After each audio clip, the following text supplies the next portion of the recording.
সুপ্রিয়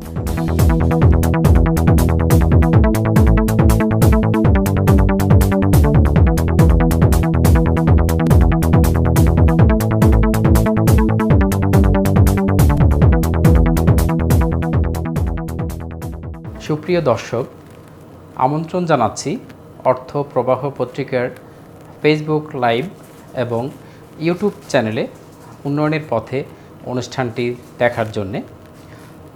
আমাদের আজকের পর্বে আপনারা দেখবেন উন্নয়ন অর্থায়নের উৎস হবে পুঁজিবাজার। পুঁজিবাজারের উপর প্রতিবেদন এবং সাক্ষাৎকার।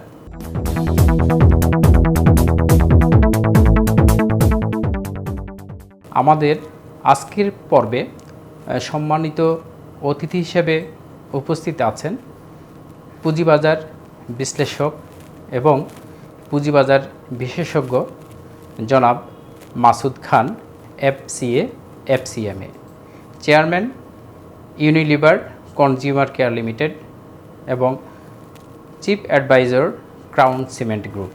বাংলাদেশ স্বাধীনতার সুবর্ণ জয়ন্তী পালন করেছে।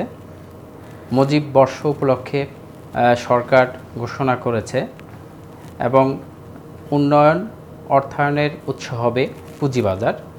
পুঁজিবাজারকে ঢেলে সাজানোর সরকার যে উদ্যোগ নিয়েছে, যে মহাপরিকল্পনা গ্রহণ করেছে, তা বাস্তবায়নকে আপনি কীভাবে দেখছেন? তো আমরা জানি যে ক্যাপিটাল মার্কেট উন্নত বিশ্বে তো অনেক পুরনো এবং ওখানকার মার্কেট ক্যাপিটালাইজেশন যদি আমরা দেখি, এই অ্যামাউন্টগুলো তো আসলে বাংলাদেশে তার not even 1% in some cases. For example ইউএসএতে আপনার the stock market itself is $20 trillion, আর ফিক্সড ইনকাম মার্কেট তো পরে আমরা ডিসকাস করবো।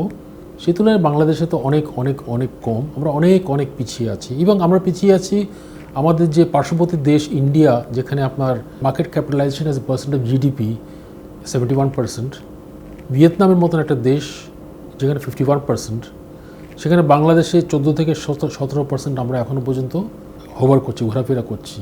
পুঁজিবাজার একটা খুবই ইম্পর্টেন্ট সেক্টর এই কারণে যে আমরা যখনই একটা দেশের উন্নয়নের কথা বলি, ইনভেস্টমেন্টের কথা বলি, ইনভেস্টমেন্ট ইজ লং টার্ম, এবং লং টার্ম ইনভেস্টমেন্টের এগেনস্টে লং টার্ম ফান্ড আমার লাগবেই।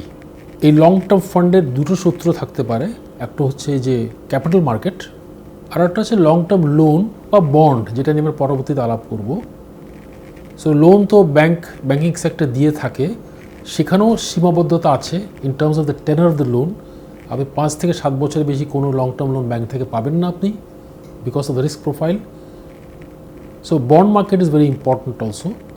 তো এইসব মিলিয়ে একটা ভাইব্রেন্ট ক্যাপিটাল মার্কেট থাকাটা অতীব জরুরি। প্লাস মোর ইম্পর্টেন্টলি যে সাধারণ বিনিয়োগকারী যারা আছে, জেনারেল হাউসহোল্ড যারা আছে, তাদের যে টাকাটা যে বিনিয়োগ করবে, তাদের সেই অপশন থাকতে হবে যে আমি কোন জায়গায় বিনিয়োগ করব। আমি কি শুধু সঞ্চয়পত্র কিনবো? আমি কি শুধু ব্যাংকে ডিপোজিট দেব? কারণ ক্রমান্বয়ে তো এগুলো রেট কমে আসছে। সেখানে স্টক মার্কেট একটা ভালো জায়গা যেখানে সে ইনভেস্ট করে একটা ভালো রিটার্ন পেতে পারে, প্রোভাইডেড সে ওয়াইজলি ইনভেস্ট করে। এই কারণে ক্যাপিটাল মার্কেটের প্রয়োজনীয়তা অনেক অনেক জরুরি একটা কান্ট্রি জিডিপি গ্রোথে।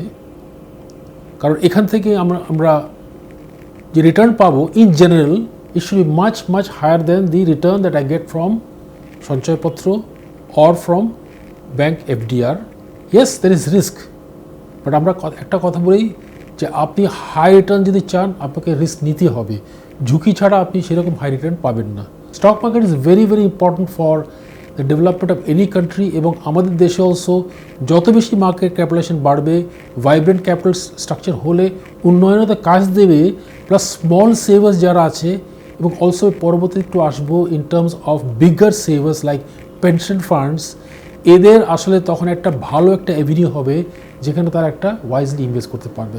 দেশের অর্থবাজারে যেমন ক্ষুদ্র আমানতকারীরা নিরাপদ নয়, তেমনি পুঁজিবাজারেও যারা ক্ষুদ্র বিনিয়োগকারী তারা নিরাপদ নয়।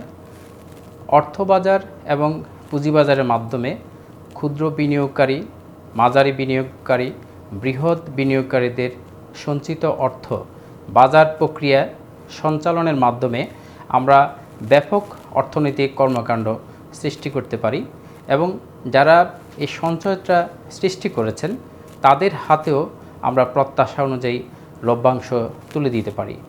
আপনার অভিমত কী? আপনি যদি আমাদের বাংলাদেশের স্টক মার্কেটের হিস্ট্রি দেখেন, এটা বেশি দীর্ঘদিন হয়নি, তবে হিস্ট্রি থেকে আমরা যেটা দেখলাম আর কি, দ্যাট আসলে এখনও পর্যন্ত যারা ক্ষুদ্র বিনিয়োগকারী আছে তাদের পুরোপুরি আস্থা স্টক মার্কেটের উপরে আসতে পারছে না। আমরা হিস্ট্রি থেকে দেখতে পাচ্ছি যে বেশ কয়েকটা স্টক মার্কেট ক্র্যাশ আমি নিজের চোখেও দেখেছি। 1996 ক্র্যাশ যেটা ছিল, যেখানে কাপ ট্রেডিং হতো, রাস্তাঘাটে মানুষ শেয়ার বিক্রি করতো। 2010 সালে আমরা দেখলাম। এই জিনিসটা আসলে অ্যাট রেগুলার ইন্টারভেলস হয়ে আসছে। এইটা আমাদের কেমন করে বন্ধ করতে হবে আমরা পরবর্তী ডিসকাস করবো, because surveillance is now becoming very very important and enforcement. So first point হচ্ছে ট্রাস্ট। এটা আমাদের অবশ্যই ট্রাস্টটা স্টক মার্কেটে থাকলে ক্ষুদ্র বিনিয়োগকারী আসবে, বিকজ তারা এখানে বেটার রিটার্ন পাচ্ছে। ঝুঁকিটা স্টক মার্কেটে কেন থাকে? বিকজ স্টক মার্কেটে বিভিন্ন রকমের কোম্পানি আছে। We have got the blue chip companies, যারা মোটামুটি high very good corporate governance আছে, ট্রান্সপারেন্সি ইন ফাইন্যান্সিয়াল রিপোর্টিং আছে, but at the same time we have got other companies which are not so good, let's put this way. এখন যারা ক্ষুদ্র বিনিয়োগকারী আছে, যাদের ইনভেস্টার নলেজ নাই, তারা তো আসলে স্টাডি করে মার্কেটে যাচ্ছে না, তারা তো আরেকজনের কথা শুনেই মার্কেটে বিনিয়োগ করছে। বিদেশে আমি দেখেছি যে ওখানে প্রত্যেকটা শেয়ারের এগেনস্টে যারা ইন্ডিপেন্ডেন্ট অ্যানালিস্ট, যারা কিন্তু একটা বাই বা সেল বা হোল্ড একটা তারা রেকমেন্ডেশন দেয়, একটা অ্যানালিসিস করে তারা রেকমেন্ডেশন দেয়। আমাদের দেশে এটা নাই। যারা মনে করে যে স্টক মার্কেটটা ঝুঁকিপূর্ণ, শেয়ারের ঝুঁকিপূর্ণ, তারা ফিক্সড ইনকামে যাবে। অ্যাটলিস্ট এখানে the risk is lesser. The rates will be higher compared to সঞ্চয়পত্র, compared to bank deposits, because of the fact that সঞ্চয়পত্র is the no risk absolutely, bank deposit is low risk. এখানে slightly higher risk because of the corporate rating, but still returns are better. এটা যদি আজকে বাংলাদেশে থাকতো, যেটা বিদেশে যেটা আছে, in that case আজকে কিন্তু ক্ষুদ্র বিনিয়োগকারী স্টক মার্কেটে আরও অনেক অনেক বেশি আসতো।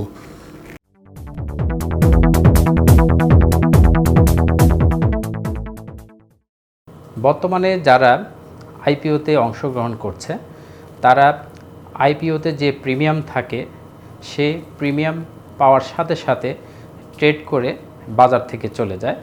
পরবর্তীতে দেখা যায় শেয়ার বাজারে শেয়ারের সরবরাহ বেড়ে যায় এবং শেয়ারের সরবরাহ বাড়ার কারণে দাম আস্তে আস্তে নিচে নামতে থাকে। দাম এতই নিচে যায় যে শেষ পর্যন্ত দেখা যায় যারা বিনিয়োগকারী তারা হতাশ হয়ে পড়েন। এর থেকে পরিত্রাণের উপায় কী? In terms of investor education, যেটা আমি মনে করি স্টিল আমাদের বাংলাদেশ মার্কেটে খুবই অপ্রতুল এই ইনভেস্টার এডুকেশনটা। This my first point. The second point হচ্ছে যে বাংলাদেশ মার্কেটটা এখনও পর্যন্ত ডেপথ আসছে না। আচ্ছা, ওখানে তার আগে একটা পয়েন্ট আমি বলতে চাই আপনাকে, যে এই যে সিনড্রোমটা যেটা আছে, যে একটা আইপিও গেল এবং আমরা অতীতেও দেখেছি যে একটা বড় একটা আইপিও আসলো, আইপিও আসার পরে প্রথমে প্রাইস প্রিমিয়াম থাকে, এরপরে পড়তে থাকে প্রাইসটা পড়তে থাকে। তো এই জিনিসটা সারাক্ষণই ঘটছে, কিন্তু ঘটছিল অ্যাটলিস্ট আমি দেখলাম আর কি। তো আমার কথা হচ্ছে যে যারা ইনভেস্ট করে তারা তো জানে যে এই ঘটনা ঘটবে, তাদেরও তো একটা চিন্তা করা উচিত। আচ্ছা ভাই, এই শেয়ারটা যে আজকে ইস্যু হলো, একটু ওয়েট করি না, একটু দেখি না একটু কী অবস্থা হয়। সেটা যদি হয়, he would have found a better price, because ও ফুট করে যেটা হচ্ছে ফার্স্ট ডে যখন ইস্যুতে গেল মার্কেটে আসলো, সে কিনলো, এরপরে পড়ছে, সে দেখতে পাচ্ছে এবং সে জানে এটা হবে। Why is he buying? This is my question also. এই investor education also is very very important actually. In fact stock মার্কেটে আপনি যেটা সঠিকভাবে বলেছেন যে 3 রকমের প্লেয়ার থাকা উচিত যদি আমাদের স্টক মার্কেট একটা ভাইব্রেন্ট, যদি একটা স্টক মার্কেট আমরা চাই। বিদেশে যেটা আছে আর কি আপনার, যে একটা স্টক মার্কেটে short, medium and long term players থাকবে। দেয়ার আর সাম প্লেয়ার্স যারা কিন্তু শর্টিং করবেই, be very sure of that. এই প্লেয়ারগুলো থাকবেই, শর্টিং যারা করবে always. But at the same time there are other players যারা হচ্ছে মার্কেট মেকার্স। আমাদের দেশে আনফর্চুনেটলি মার্কেট মেকার্স নাই, অ্যাপার্ট ফ্রম আইসিবি। এছাড়া কোনো মার্কেট মেকার আমাদের দেশে নাই যারা প্রাইসটাকে স্টেবিলাইজ করবে, এই জিনিসটা আমাদের এখানে নাই। 3 নম্বর হচ্ছে যেটা আমি বারবার ফিরে আসবো, আমি অলওয়েজ কিপ অন এই পয়েন্টে ফিরে আসবো, যে বিদেশের এক্সাম্পল যদি আমরা দেখি, the biggest investors are the pension funds, the provident fund, gratuity এবং পেনশন তো ওখানে অনেক বড়। এরাই হচ্ছে the biggest investors in the stock market, in fixed income security and in shares. Biggest investor তারাই। বাংলাদেশে আজকে যদি চিত্র আমরা দেখে থাকি, they are not in the stock market. যারা পেনশন ফান্ড আছে তারা কি করছে, প্রভিডেন্ট ফান্ড, গ্র্যাচুইটি, আপনি 5 ইয়ার সঞ্চয়পত্র ইনভেস্ট করতে পারবেন। পেনশন ফান্ড আপনি ইনভেস্ট করতে, gratuity and pension fund invest করতে পারবেন ইন ট্রেজারি বিলস। আলটিমেটলি এই জিনিসটা যদি, this are not very difficult thing to enact, but এটা যদি করা হয় আলটিমেটলি স্টক মার্কেটের চিত্রই পাল্টে যাবে। আমরা যে মার্কেট ক্যাপিটালাইজেশন আজকে ইন্ডিয়াতে যে আপনি দেখছি, কী কারণ? It's because of that. পুঁজিবাজারে অনেক তালিকাভুক্ত কোম্পানি আমরা দেখি যে কোম্পানিগুলোর কাগজে আছে কিন্তু কাজে নেই। এই ধরনের কোম্পানিগুলো সাধারণত পুঁজিবাজারে সাধারণ বিনিয়োগকারীদের অর্থটা নিয়ে অন্যদিকে ডাইভার্ট করে ফেলেছে। এই ধরনের কোম্পানিগুলোর বিরুদ্ধে বিনিয়োগকারীদের সাথে কী ধরনের ব্যবস্থা নেওয়া যায় বলে আপনি মনে করছেন? যে আজকে যে কোম্পানিটার কথাটা আমরা বলছি আর কি, দ্যাট এই কোম্পানিটা যখন প্রথমে আইপিওতে গেল, আইপিওতে যাবার সময় অনেক সময় তারা অনিয়ম করে, যে আইপিওতে যে টাকাটা পেলো it is not use for the purpose is intended. আগে এই ঘটনাটা প্রায় ঘটতো, এখন কমে এসছে বাট স্টিল ঘটছে। This is point number 1। Point number 2 হচ্ছে যে আসলে ফাইন্যান্সিংটা যখন করে আমাদের দেশে, যে যারা ফাইন্যান্সিং যারা করে, especially the banks, they have got a very important role also in this, in making sure that the company is viable. আমি আপনাকে একটা প্র্যাকটিক্যাল এক্সাম্পল দিলে আপনি সেটা বুঝতে পারবেন। In Bangladesh maximum companies are unviable at the outset. আপনার একটা প্রজেক্টের কস্ট হচ্ছে 500 কোটি টাকা, তার মধ্যে ডেট টু ইকুইটি মিনিমাম 60-40 হওয়া উচিত। 60 স্টিল হাই বলবো ডেট, বিদেশে 60 তারা দেবে না, 50 বেশি তারা দেবে না। কিন্তু ধরলাম 60-40, তো 40% অফ 500 হচ্ছে আপনার 200 কোটি টাকা ইকুইটি আপনার দেওয়ার কথা। লোকাল এন্টারপ্রেনাররা কী করে, প্রজেক্টের কস্টটাকে বাড়াই ফেলে to cover the cost of equity, loan অ্যামাউন্টটা আরও বাড়াই ফেলে। আর তারা দেখায় যে ইকুইটি তারা দিচ্ছে, একটা ল্যান্ড ফ্যান্ড ইনফ্লেট করে প্রাইস ইকুইটি তারা দেয়। ওখানে শেষ হয় না, এরপর তারা আরও একটু বাড়াই দেয়, আরও একটু বাড়িয়ে বাকি টাকাটা যখন ইম্পোর্ট করে ওই দেশেই থেকে যায়। সো একটা কোম্পানি যেখানে আপনি leverage is more than 100%, how can this company make a profit is my question. আমাকে এটা monitoring is very important. This monitoring has to be there from DSC, CSC, NSC. এবং যখনই দেখছি কোম্পানিজ ডিটেরিওরেটিং পারফরমেন্স 1-2 বছর দেখার পরে, change the board in that case.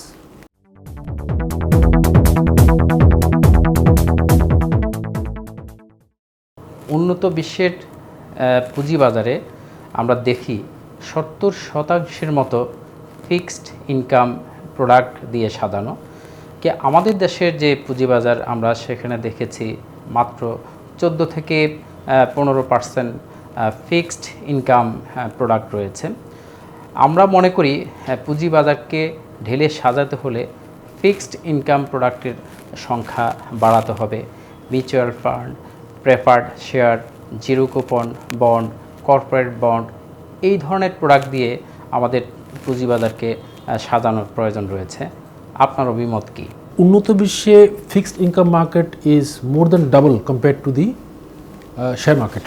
Like আমরা যদি উদাহরণস্বরূপ আমরা যদি ইউএসএ এক্সাম্পল দেখি, সেখানে আপনার ফিক্সড ইনকাম মার্কেট হচ্ছে $40 ট্রিলিয়ন, আর যেটা শেয়ার মার্কেট এটা হচ্ছে $20 ট্রিলিয়ন। সো বুঝতেই পারছেন the scale of fixed income market ওই দেশে। এবং কম বেশি অন্যান্য উন্নত বিশ্বে আমরা এটাই দেখে থাকি। ইভেন জাপানে যদি যান বা সাউথ কোরিয়াতে যদি যান, আপনি এটা পাবেন। This is very common syndrome.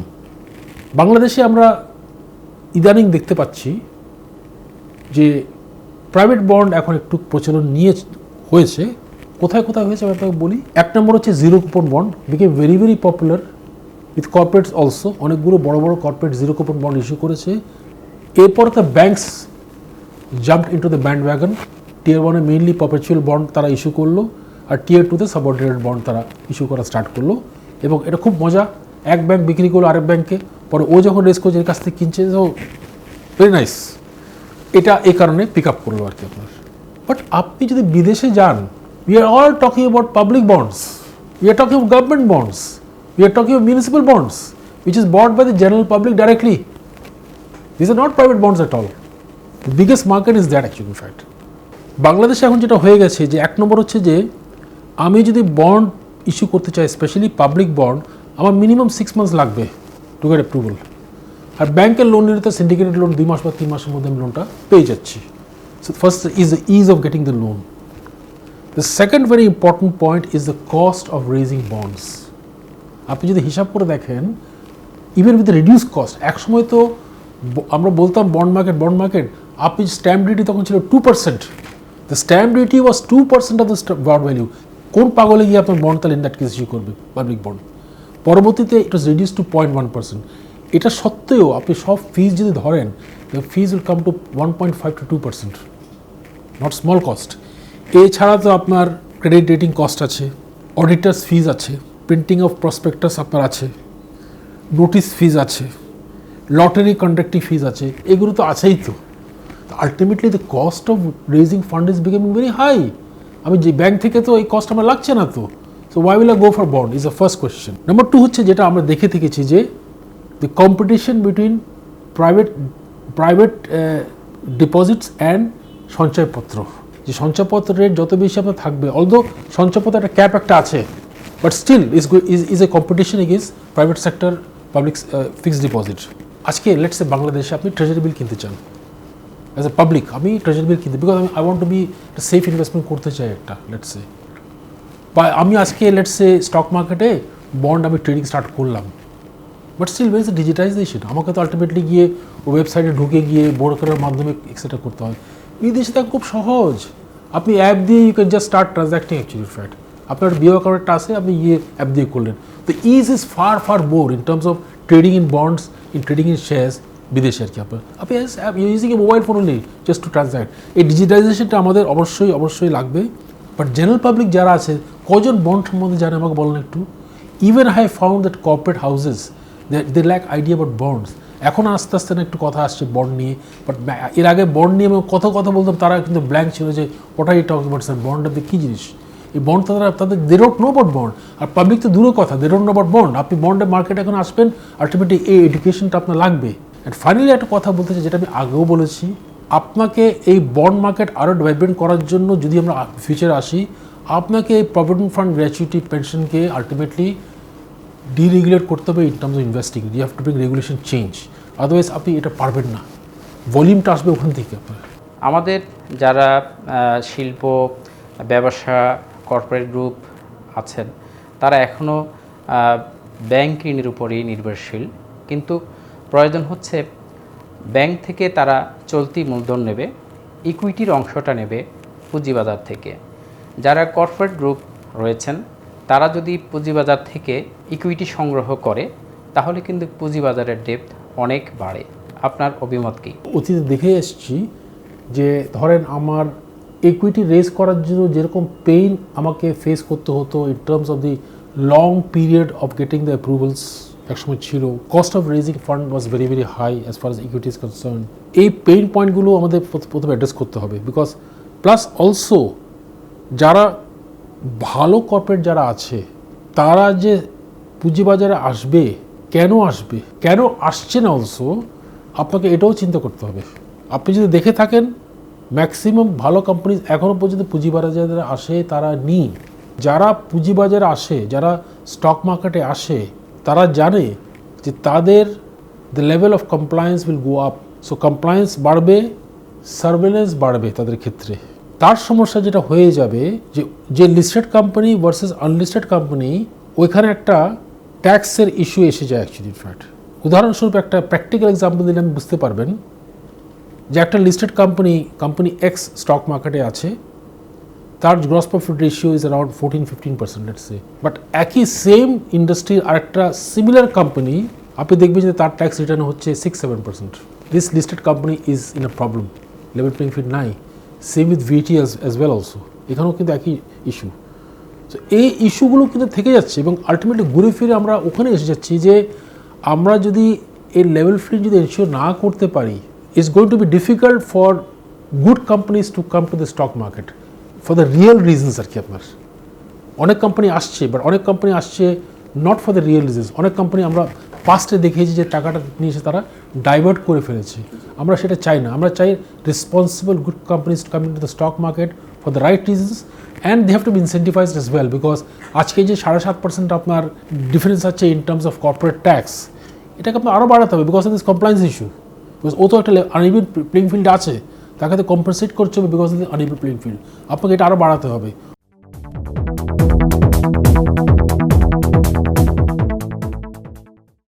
বাংলাদেশে স্বচ্ছ জবাবদিহিমূলক ফিনান্সিয়াল রিপোর্টিংয়ের যথেষ্ট ঘাটতি রয়েছে।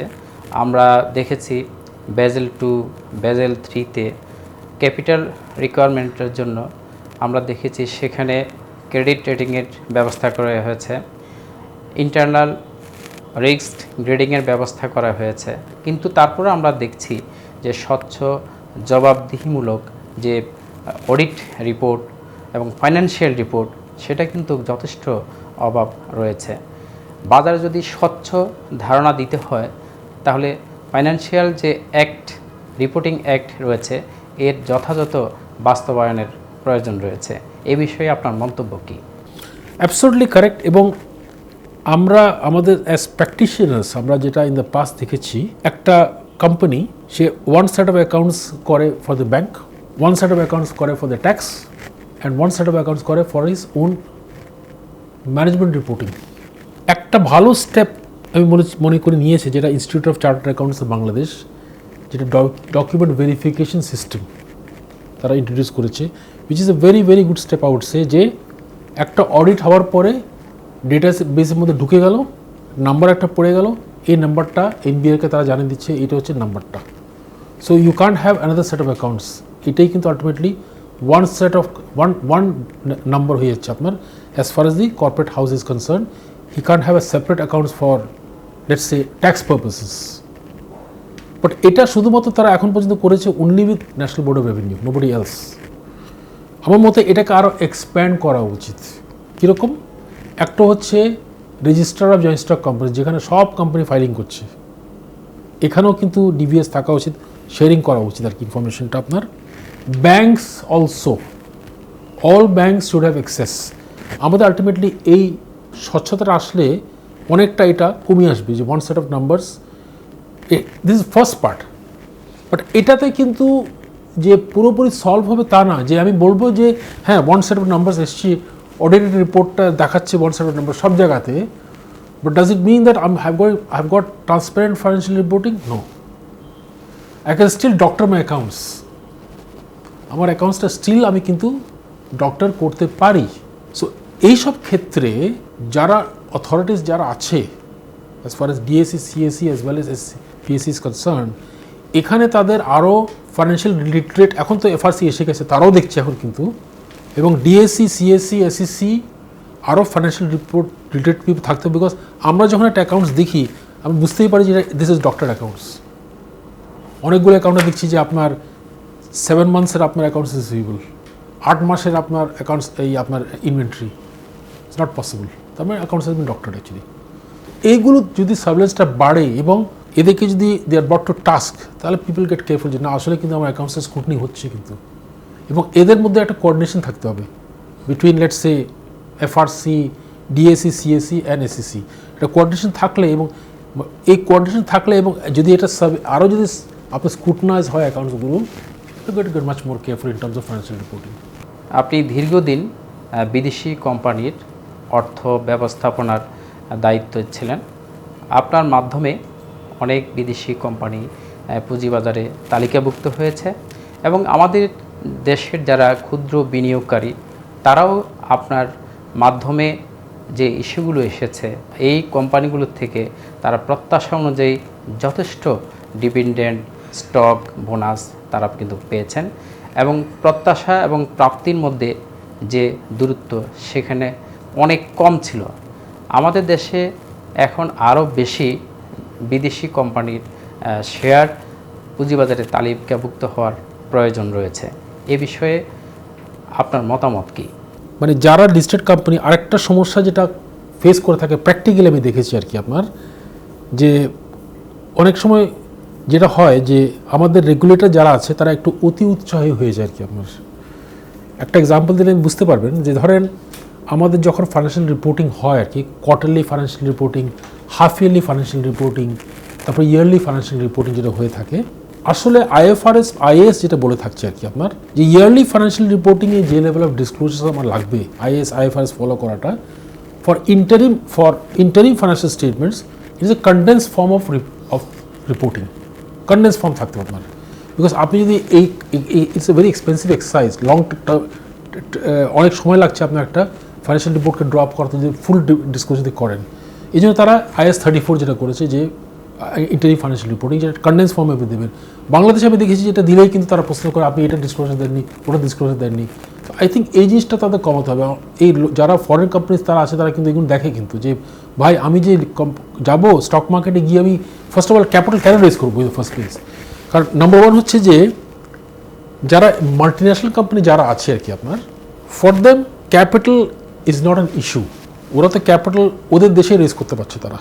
হ্যাঁ, ওদের দেশের রেস যদি তারা করে ক্যাপিটালটা বাংলাদেশে যদি পাঠায় অ্যাজ এ ক্যাপিটাল ইনজেকশন, একটা সমস্যা হচ্ছে তো এক্সচেঞ্জ রেটটা আর কি আপনার, যেটা এখানে করলে সেটা হবে না আর কি বেসিক্যালি। সো ওই সেন্সে ও অনুপ্রাণিত হওয়ার কথা। বাট ও যখন চিন্তা করে in terms of regulations etcetera আর কি আপনার, and the lack of incentive, যে আমি কেন ক্যাপিটাল মার্কেটে যাব, ক্যাপিটাল মার্কেটে আমি টাকা রেজ করার পরে ছোটো ছোটো বিনিয়োগকারী আসবে যারা আমাকে এত কোনো প্রশ্ন করবে, আমার দরকার নেই। I don't need this thing actually. I যে সেভিং যেটা গভর্নমেন্ট আমাকে দিচ্ছে, this is not worth all this problem of compliance of the local laws and the problems that I'll face in terms of small shareholders আর কি। I'm much better off in that respect আর কি। আমি গেলাম না আর কি basically, unless the incentive is sufficiently strong for me to go to the capital market actually. আপনি মাঠ পর্যায়ের একজন অভিজ্ঞ দক্ষ ফিনান্সিয়াল অ্যানালিস্ট এবং পুঁজিবাজার বিশেষজ্ঞ। আপনার মাধ্যমে আমাদের দেশের পুঁজিবাজার অনেকভাবে উপকৃত হয়েছে। আপনার মেধা এবং নেতৃত্ব আমরা যদি আরও বেশি আমাদের পুঁজিবাজারে কাজে লাগাতে পারি, তাহলে আমাদের বাজার যেমন উপকৃত হবে, তেমনি বিনিয়োগকারীরাও উপকৃত হবে। আপনি দীর্ঘদিনের অভিজ্ঞতা থেকে পুঁজিবাজারে আপনার যে অবস্থান এবং আপনার যে অংশগ্রহণ, এই বিষয়ে আপনার মূল্যায়ন প্রত্যাশা করছি। প্রথমে আপনাকে ধন্যবাদ জানাই, যে আমি বলবো যে এটা আমার একটা সৌভাগ্য। হ্যাঁ, সো আমি হয়তো একটা জিনিস, আমার একটা সাইড আপনি জানেন না, যে আমি একজন শিক্ষকও। আমি তো ইনস্টিটিউট অফ চার্টার্ড অ্যাকাউন্টেন্টসে পড়াচ্ছি ফর দ্য লাস্ট 41 বছর হয়ে গেল। আমার তো ইনফ্যাক্ট এই সপ্তাহে 5টা, প্রত্যেক সপ্তাহে 5টা ক্লাস আমার মিনিমাম থাকে। বিকেলবেলায় অফিস থেকে গিয়ে 3 ঘন্টা আমি ক্লাস করাই। এটা আমার একটা নেশা বলতে পারেন আর কি আপনার। এবং এই নেশার কারণে আমার একটা নেচারই হচ্ছে যে I want to give something. আমি যদি কোনো নলেজ থাকে আমি দিতে চাই। যে আমার কাছে আসে কোনো একটা ইস্যু নিয়ে আমি তাকে দিতে চাই। I don't hesitate, I love it আর কি। এটা খুব পছন্দ করি আমি, টু ডিসিপ্লিনেট নলেজ আর কি আপনার।